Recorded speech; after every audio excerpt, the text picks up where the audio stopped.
There are seasons in marriage.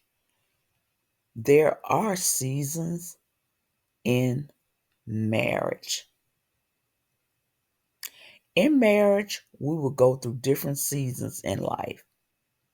To be honest, depending on how long we've been married, we might experience some seasons more than once, more than twice, hey, more than three times.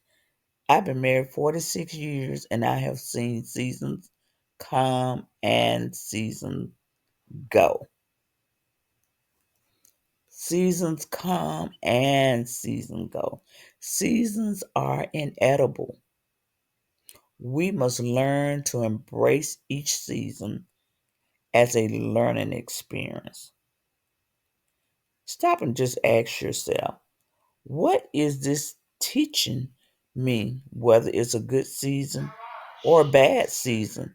Ask yourself, what can I learn from this season? What is it teaching me? What is the takeaway for this season?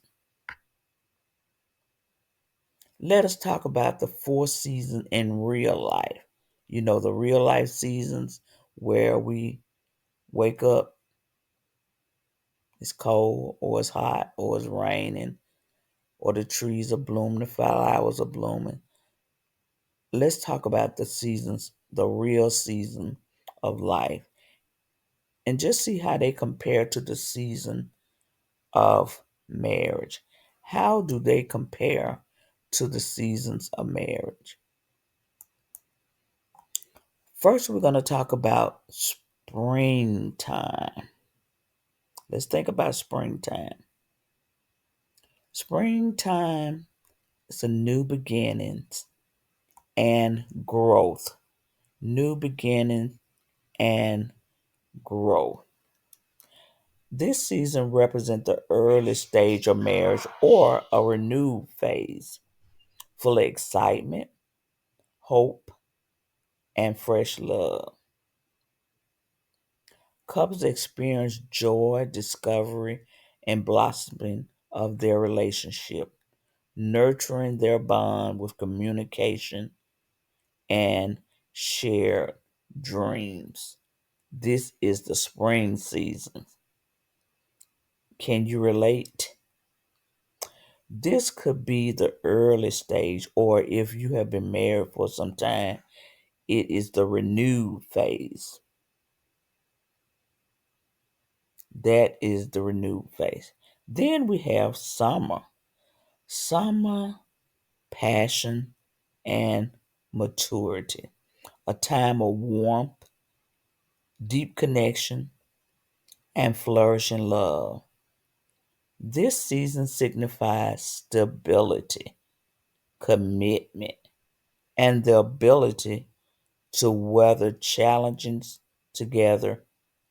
Passion runs high, but so do responsibilities, requiring effort to maintain intimacy and balance. This stage, you have kind of figured each other out. You're balancing life. You're working on your goals and your dreams together. You have learned to communicate more effectively. This is definitely the summer season, the season of passion and maturity. What's the next season? The next season is fall, the fall season. Change and reflection. Just as leaves change colors, marriage experience transitions, children, career shift, or personal growth. Couples may face challenges that test their commitment, requiring adaptability, gratitude, and teamwork to sustain love through life evolving phase. That's the fall season. I'm sure we can. This season can resonate with a lot of us. In this season, It's not cold, it's not hot. Just think about the fall season. It's not cold, it's not hot, but you feel and you see the changes. You do not need a coat. Actually, this is a beautiful season. Looking out, but it is challenging trying to balance life. The two of you are not throwing pots and pans at each other, but you feel that something is a little off. It's not balanced. It could possibly be that everyone is too busy and marriage has been placed on the back burner. It's been placed on the back burner unintentionally.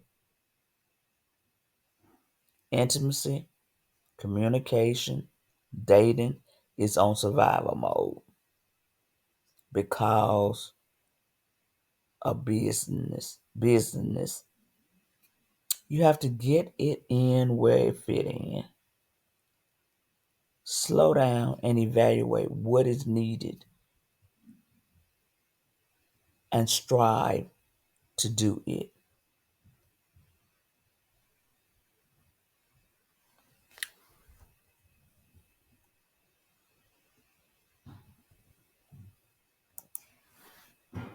Next, we have the winter season, trials and resilience. It's a season that represents hardship, distance, or emotional coldness. It may be a time of struggle, misunderstanding, or even loss. However, winter also teaches resilience, patience, and the importance of rekindling warmth through intentional effort, understanding, and unwavering commitment. Queen, this season is cold, usually as a result of not conquering the fall season. This season is full of trials such as struggles, misunderstanding, and coldness. If we're not careful, this season will cause us to live like roommates. Yes, we're still married. We both love each other, but there are less and less talking. We don't laugh together anymore, and there's no longer those butterflies when we see each other. Queens, no matter what season you're in, remember, God is there for every season.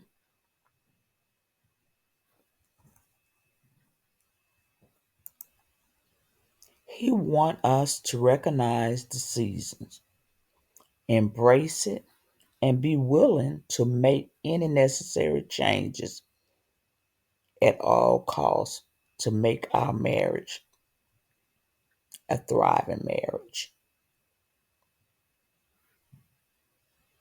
Whatever you do, Queen, whatever season you're facing, continue to major in your marriage. Yes, marriage is work, work, work. You can't work on it sometimes. It's something that we have to do consistently. Work on our marriage. Because, like I said earlier, seasons are inedible. You're going to have seasons. You're going to go through seasons. Some seasons might last longer than others. Some might be harder than others. And one thing I've learned when you're going through the good season, those springtime seasons, when you're going through those seasons, learn from those seasons. Embrace those seasons. So when it's hard and cold, things are not looking good, you're already stronger. You've already built a prayer life because you've been praying for your marriage consistently. You've already said those reaffirmations. Yes, you've already been praying for your marriage. You've already been quoting those reaffirmations daily over your marriage. So you built that marriage up. So when those trials come, those tests come, you can pass the test. You can pass the test. And what happens, a lot of people go through certain seasons they're not prepared for. They haven't been praying, haven't built up a prayer life. They get frustrated and they no longer want to fight. And those are the people that, when those seasons come, they say, I don't have to put up with this. I'm not going through this. I want out. So they no longer fight for their marriage. Embrace every season. Embrace every season. Wives, we have to learn our husband's love language, know what makes him happy. And you might say, well, I'm the only one fighting. I'm the only one putting in all the effort. You do your part. You do your part. You do what's right. You do the right thing for your marriage. And you pray about it.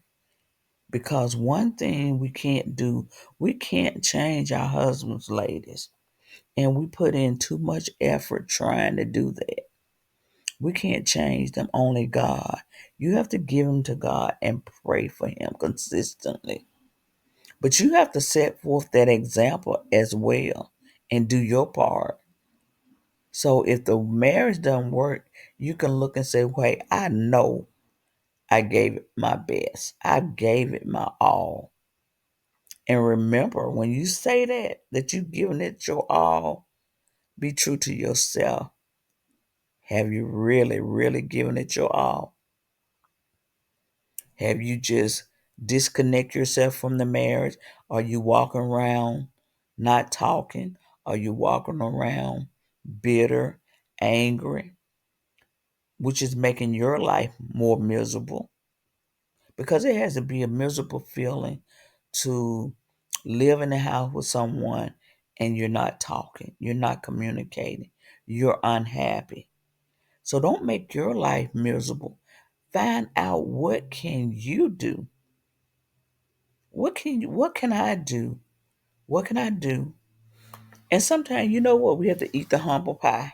Sometimes we have to eat the humble pie. That's not an easy thing. Well, if he's not talking, I'm not just gonna walk around and not talking. I'm gonna talk. You staying there anyway, so you might as well make the best out of it. I'm gonna talk to him. I'm gonna respect him. I'm gonna do what I can for him as my husband.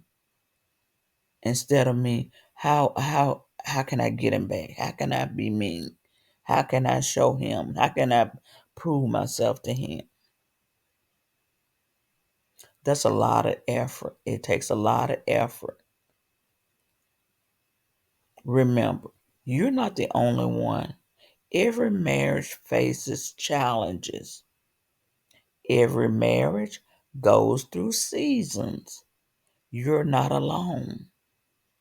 Stop comparing your marriage to someone else's marriage. Stop listening to negative people. The one that say, hey girl, I wouldn't put up with all that. Those are the ones that are putting up with more. They're putting up with things that you never would put up with. But they're telling you that they wouldn't put up with it. We have to we have to fight for our marriage. Well, I'm tired of fighting. That's what I've been doing all the time. Are you really fighting? What is the problem? Find out what the problem is. Are you the problem? Is he the problem? Are you both the problem? Find out what the problem is and see what you can do. Do your part. Stop looking so much at what he's doing and ask yourself, what am I doing? Take a selfie. Take a selfie of yourself. Take the camera off of your husband. Take a selfie and look at yourself. Look at your attitude.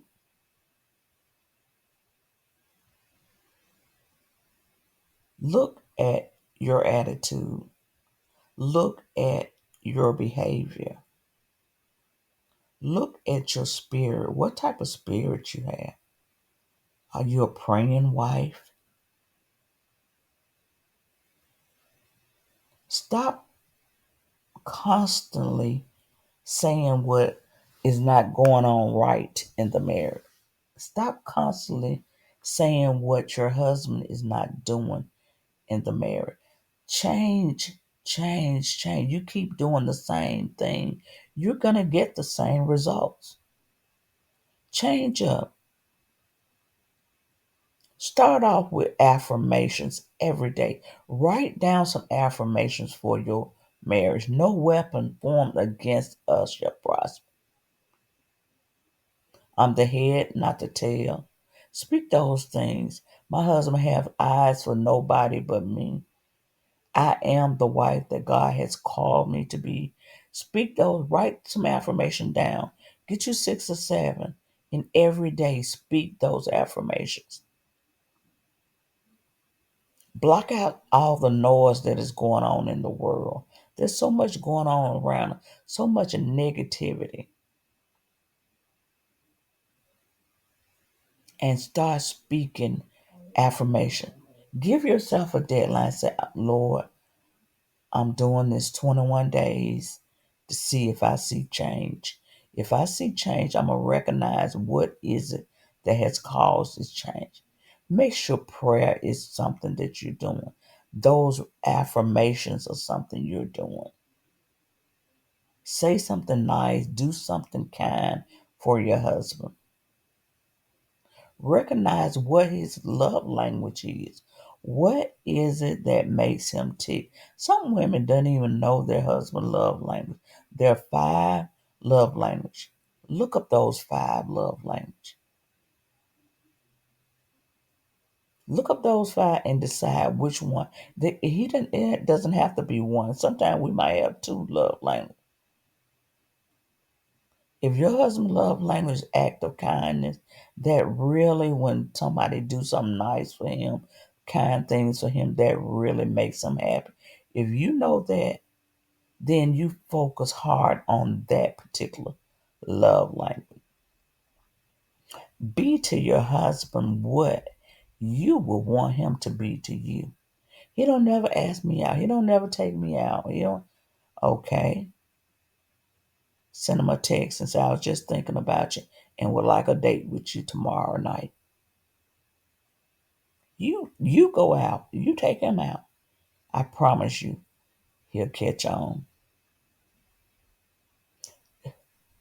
Do some surprising for your husband. Be spontaneous.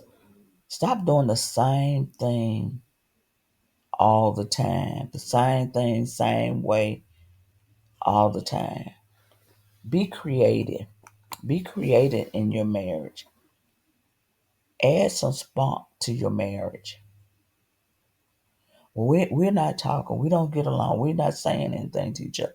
We're not having sex. We're not being intimate. We're not dating. That's bad. Those are bad. If you choose to stay in your marriage, you're staying there, but you're unhappy. What's your reason for staying? I'm not telling you you should leave. I just want to know what's your reason for staying. So you're staying there because whatever your because is,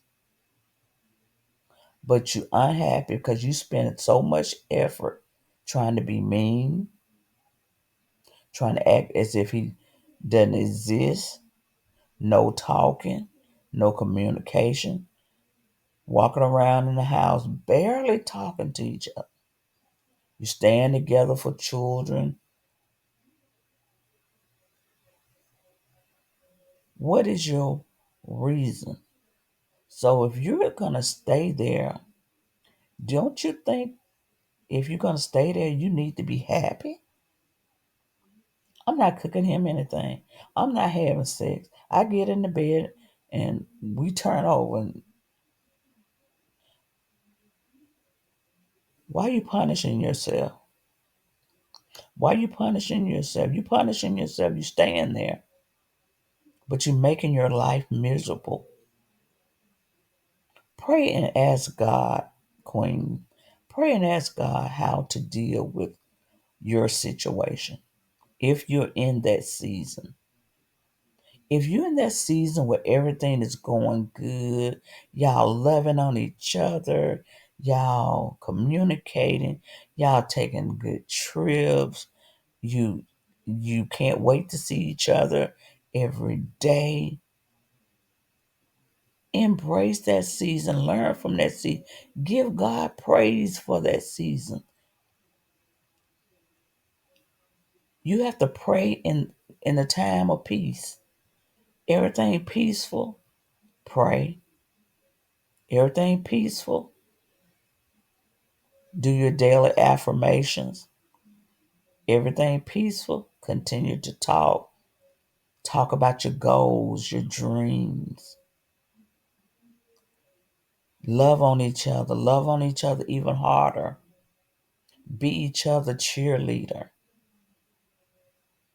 Support each other. Be compassionate. So because everything going good, don't just sit there and not be grateful. Be grateful. Show gratitude. So when the time come and things are not that good, you'll be able to sustain off of that which you built on when things were good. You'll remember those days. Queens, cherish your marriage. Love on your husbands.